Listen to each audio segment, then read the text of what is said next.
Hello, and welcome back to Myth Theorist. Today's story is about time, technology, and justice delayed but not denied. It's a story about a murder that occurred in 1994, 31 years ago. It's a story about how that murder went unsolved for 3 decades. It's a story about how advanced DNA genealogy technology, combined with artificial intelligence, finally solved what an entire generation of detectives couldn't solve. It's a story about the power of never giving up, about how cold cases aren't truly cold if you have the right technology, about how science keeps evolving, and with each evolution, new possibilities for justice emerge. In 1994, a woman named Victoria Chen was murdered in Melbourne, Australia. She was 34 years old. She was a businesswoman, a single mother of 2 children, a beloved member of her community. Her murder was brutal. Her killer seemed to vanish without a trace. Police launched an intensive investigation, as one would expect. They interviewed suspects. They collected evidence. They pursued leads. But despite their efforts, despite the investment of police resources, despite the dedication of detectives, Victoria's killer was never identified. By 1995, the investigation had gone cold. By 2000, the case had been formally closed, transferred to the cold case files. Victoria Chen became one of Australia's most notable unsolved murders. For 31 years, Victoria's family lived without answers. Victoria's children grew up without knowing who had murdered their mother. Victoria's friends and colleagues wondered who had committed the crime. And Victoria's killer lived in the community, free from accountability. But then, in 2025, something extraordinary happened. Advanced DNA genealogy technology that barely existed even 5 years earlier, reached a level of sophistication that made the seemingly impossible possible. Detective Marcus Johnson, leading the cold case division in Melbourne, decided to re-examine Victoria's case using the latest technology available. What he discovered would finally bring justice to a case that had eluded resolution for 3 decades. This is the story of Victoria Chen. This is the story of how advanced technology finally caught her killer. This is the story of how justice, even when delayed for 31 years, is still justice. Melbourne in 1994 was a vibrant, cosmopolitan city. The economy was growing. Businesses were thriving. Technology was advancing rapidly. The early stages of the internet were beginning to impact Australian society. But alongside the growth and prosperity, violent crime was also present. Homicides were relatively common in a city of over 3 million people. Police resources, while substantial, were often stretched thin. Victoria Chen lived in the suburbs of Melbourne with her 2 children, James, age 8, and Sophie, age 6. Their father, David Chen, had left the family in 1992, and Victoria had raised the children alone since then. Victoria was a successful businesswoman. She worked in corporate finance for a large multinational company. She was intelligent, ambitious, and respected by her colleagues. She was also a devoted mother. She balanced her demanding career with her responsibilities to her children. She attended school events. She helped with homework. She created a loving home for James and Sophie despite the challenges of single parenthood. Victoria was also active in her community. She volunteered with a local youth organization. She participated in community events. She had a circle of friends who respected and cared about her. By all accounts, Victoria Chen was a woman who was well-liked, well-respected, and content with her life, despite the challenges of single motherhood and a demanding career.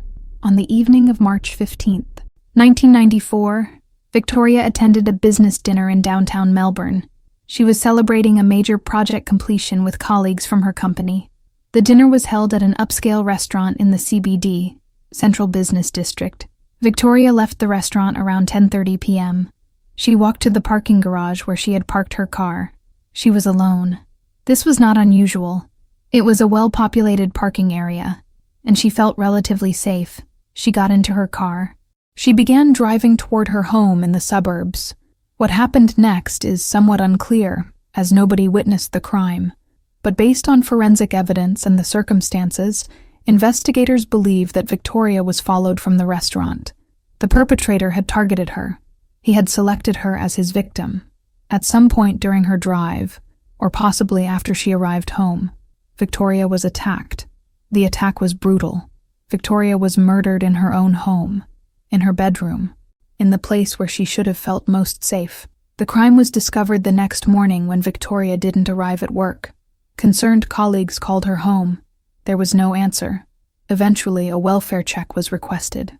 Police arrived at Victoria's home around 10 a.m. on March 16, 1994. They discovered a scene of shocking violence. Victoria Chen was dead. The cause of death was blunt force trauma and asphyxiation. Her children were discovered in their bedrooms, physically unharmed but traumatized by the discovery of their mother's body. The murder of Victoria Chen became the focus of intense police investigation in 1994. Homicide detectives were assigned. Forensic specialists were called. The crime scene was meticulously documented and analyzed. Police collected DNA evidence from the scene, biological material that was believed to come from the perpetrator. But in 1994, DNA technology was primitive. The DNA extracted from the crime scene was tested, but the resulting profile was incomplete and difficult to use for comparison purposes. Police also collected other evidence: fibers, fingerprints, and various trace evidence items. Police interviewed Victoria's colleagues from the business dinner. They established a timeline of Victoria's movements during the evening. They asked about any men who had seemed interested in Victoria, any suspicious interactions, any unusual behavior. No clear suspects emerged from these interviews. Police investigated Victoria's personal life. Had she been dating anyone? Did she have any enemies? Was there anyone who might have wanted to harm her? No red flags emerged. Police also considered the possibility of random violence. Was Victoria the victim of a random killer? Was she simply in the wrong place at the wrong time? Police investigated sex offenders and violent criminals in the Melbourne area. They questioned known offenders. They attempted to establish alibis or identify connections to Victoria. Nothing led anywhere. Weeks of investigation produced no suspects. Months of investigation yielded no breakthroughs. By late 1994, despite the intensity of the police effort, Victoria's case had begun to stall. The police had DNA evidence, but no suspects to compare it against. They had forensic evidence, but no clear direction for investigation. They had a crime scene, but no obvious leads. By the end of 1994, Victoria's murder had become one of Melbourne's most high-profile unsolved homicides. The murder of Victoria Chen devastated her family. James and Sophie, who had been 8 and 6 years old at the time of their mother's death, were traumatized. They had lost their mother. They had discovered her body. The psychological impact was profound. Victoria's parents, who had immigrated to Australia from China decades earlier, were devastated. Their daughter had been murdered. They had lost not only their child, but also their 2 grandchildren's primary parent. Victoria's former husband, David Chen, was also affected. Despite not being actively involved in his children's lives, he was still connected to Victoria as the mother of his children. Her death shocked him. The children were taken into the care of their grandparents. Victoria's parents, despite their advanced age, assumed responsibility for raising James and Sophie. James and Sophie grew up haunted by questions. Who had killed their mother? Was the killer still free? Would their mother's murderer ever be caught? For decades, they lived without answers, without closure. Victoria's parents similarly lived with unanswered questions. They died without ever knowing who had murdered their daughter.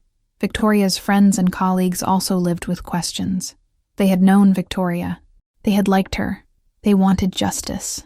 After 1995, Victoria's case was transferred to the Cold Case Division of Melbourne Police Department. Over the following 30 years, the case was occasionally reviewed by detectives. Occasionally, new evidence would suggest a possible lead, but nothing materialized into a solid investigative direction. The DNA evidence from the crime scene was preserved, stored in a secure evidence repository. Police waited for DNA technology to advance, hoping that future technology might make the DNA evidence useful. As years passed, technology did advance. By the early 2000s, DNA analysis had become more sophisticated. By the 2010s, DNA databases had been established. But still, Victoria's DNA evidence, without a suspect to compare against, remained essentially useless. Police occasionally considered DNA genealogy, a newer investigative technique that uses genealogy databases to identify family relatives of unknown DNA profiles. But Victoria's case had never been submitted for genealogy analysis. By 2020, Victoria's case was 26 years old. By 2023, it was 29 years old. For most people, it seemed like the case would remain forever unsolved. But Detective Marcus Johnson, who joined the Cold Case Division in 2020, was different. He believed in the power of persistence. He believed in revisiting old cases with new technology. In 2024, Johnson decided to review Victoria's case. He examined the DNA evidence that had been preserved for 30 years. He considered the latest DNA genealogy technology available. By late 2024, Johnson made a decision.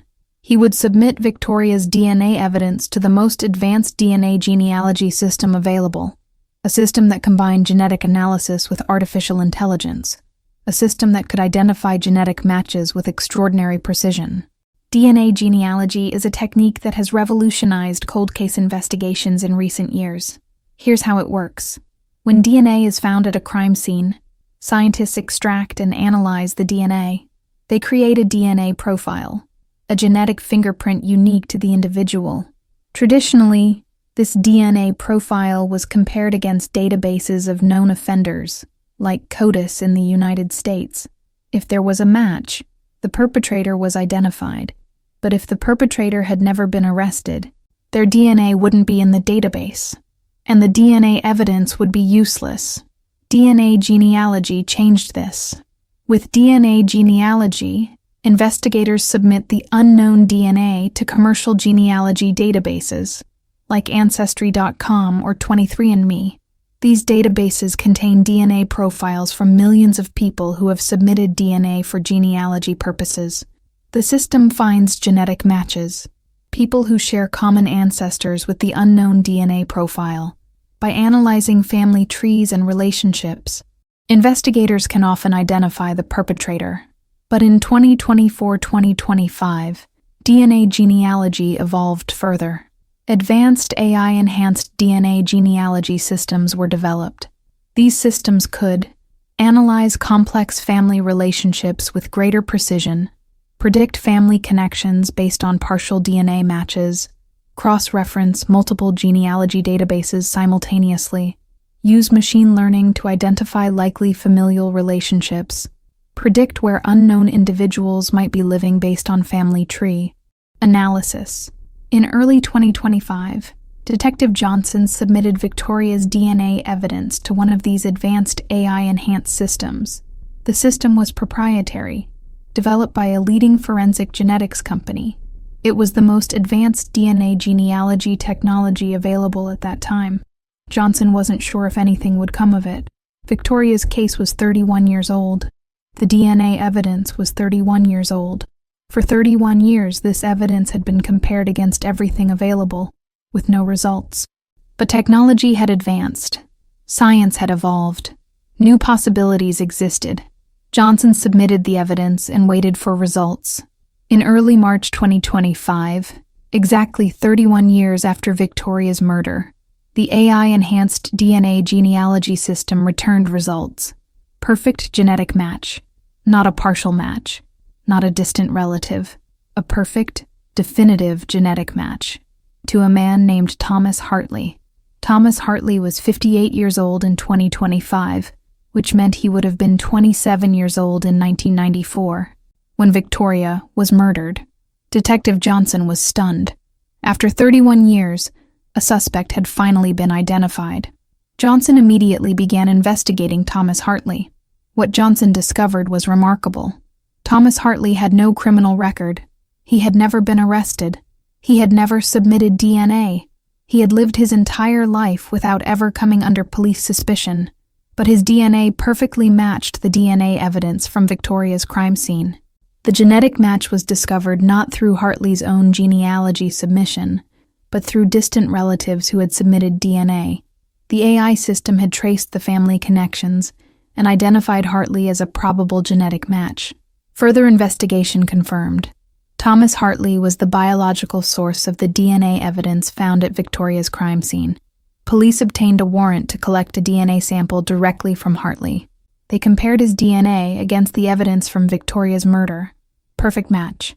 Definitive confirmation.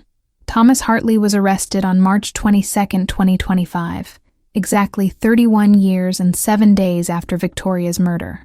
He was brought to the Melbourne Police Department for interrogation.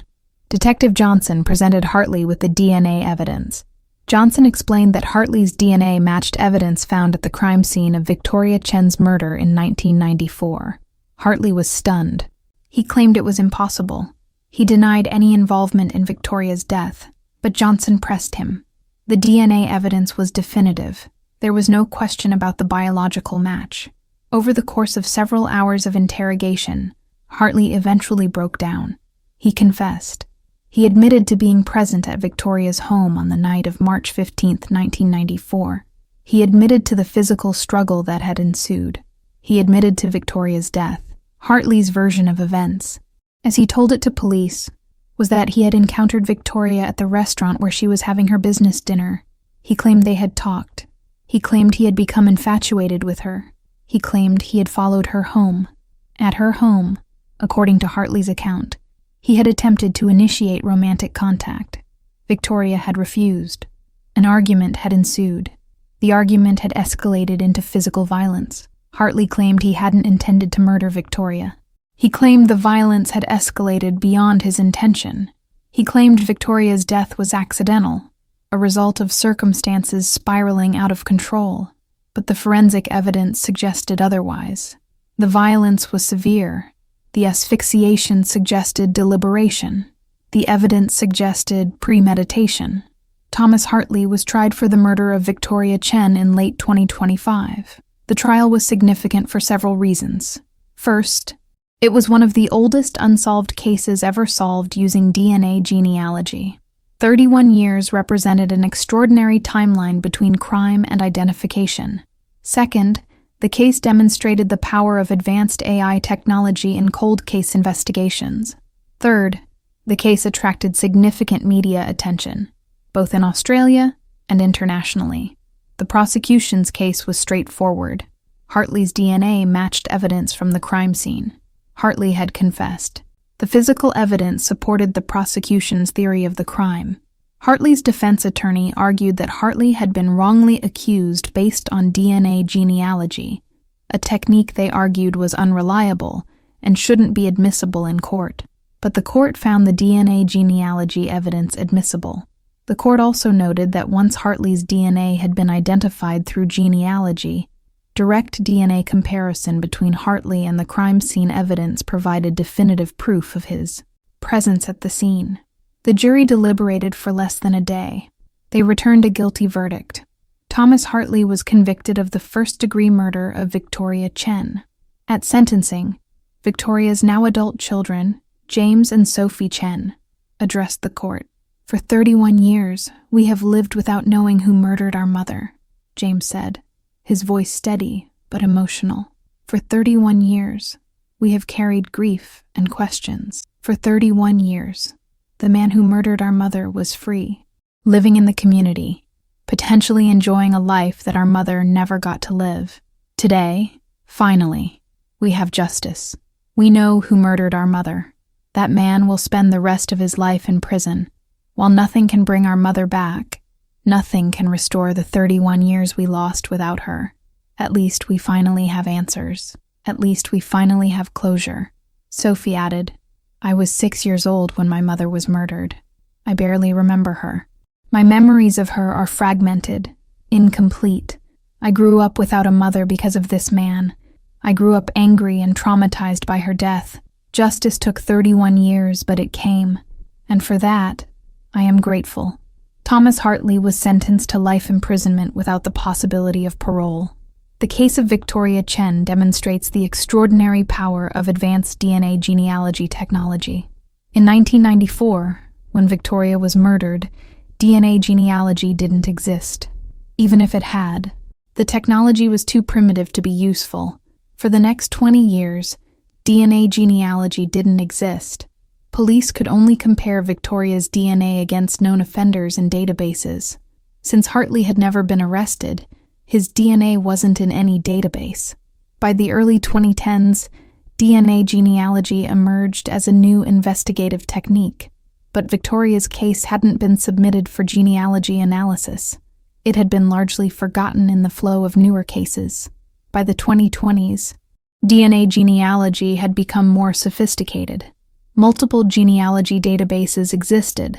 The quality of matches had improved, but it wasn't until 2024-2025 that AI-enhanced DNA genealogy reached a level of sophistication sufficient to solve a case as old as Victoria's. The advanced system that finally identified Hartley used multiple genealogy databases, simultaneously AI algorithms to predict family relationships, machine learning to identify likely suspects, pattern analysis to narrow down possibilities, precision matching to confirm results. The system was sophisticated in ways that would have seemed like science fiction just a decade earlier. Detective Johnson's decision to submit Victoria's DNA evidence to this advanced system, 31 years after the crime, proved to be the key to finally solving the case. Victoria Chen was murdered 31 years ago, but her legacy has only grown in recent years. Her case has become a landmark example of the power of DNA genealogy technology. It demonstrates that no case is truly cold if you have the right technology and the persistence to keep trying. Victoria's children, James and Sophie, have become advocates for cold case investigations. They have spoken at conferences about the importance of never giving up on unsolved cases. They have advocated for funding for cold case divisions. Technology keeps evolving, James says in interviews about his mother's case. Our mother's case went unsolved for 31 years, but a detective named Marcus Johnson had the persistence to revisit the case.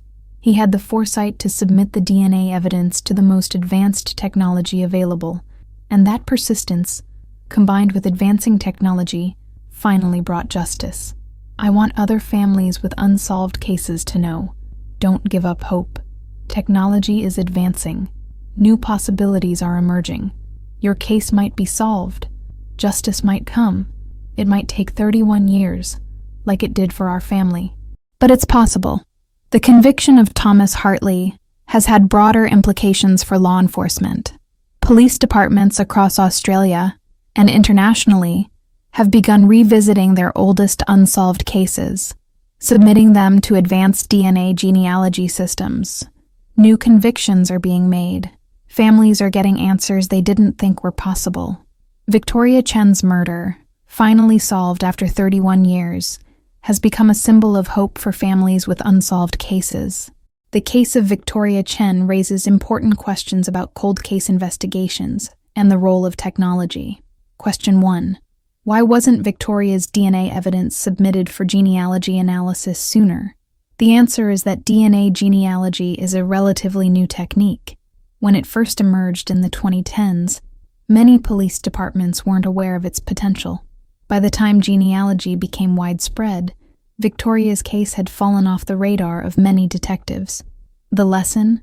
Police departments need to systematically review all unsolved cases with new technologies, rather than waiting for specific new techniques to emerge. Question 2.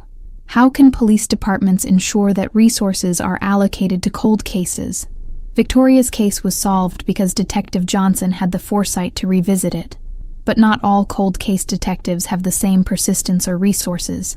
The lesson: cold case divisions need adequate funding and staffing to systematically review cases and pursue new investigative angles. Question 3. What are the privacy and ethical implications of DNA genealogy? DNA genealogy can solve crimes, but it also raises questions about privacy. To solve Victoria's case, Hartley's distant relatives had submitted DNA to genealogy databases. That information was then used to identify Hartley, without his consent, and in a way he never anticipated. The lesson: society needs to balance the benefits of DNA genealogy, solving old crimes, finding missing persons, with privacy concerns, genetic privacy consent. The story of Victoria Chen's murder and its resolution 31 years later is ultimately a story about persistence. Victoria was murdered in 1994. For 31 years, nobody knew who had killed her. Her children grew up without their mother. Her family lived with unanswered questions. But Detective Marcus Johnson never gave up. He believed that technology would eventually provide answers. He believed that 31-year-old DNA evidence might someday be useful. And he was right. Advanced DNA genealogy technology, combined with artificial intelligence, finally identified Victoria's killer. After 31 years, justice was served. The case demonstrates several important truths. First, no case is truly cold if you have the right technology. Science keeps advancing. New possibilities keep emerging. Second, persistence matters. Detective Johnson's decision to revisit a 31-year-old case, to submit evidence to new technology, to never accept that the case was unsolvable, this persistence led to justice. Third, technology is not a substitute for human investigation. The AI-enhanced DNA genealogy system identified a suspect, but it was Detective Johnson's investigation, his interrogation, his legal work that led to a conviction. Finally, justice delayed is still justice. Victoria's family waited 31 years for answers. They waited through grief, trauma, and unanswered questions. But eventually, they got their answers. And that matters. Victoria Chen's case will be remembered as a landmark example of the power of DNA genealogy technology. But more importantly, it will be remembered as a story about a family that never gave up hope, a detective that never gave up searching, and a victim whose killer was finally brought to justice, even after 31 years.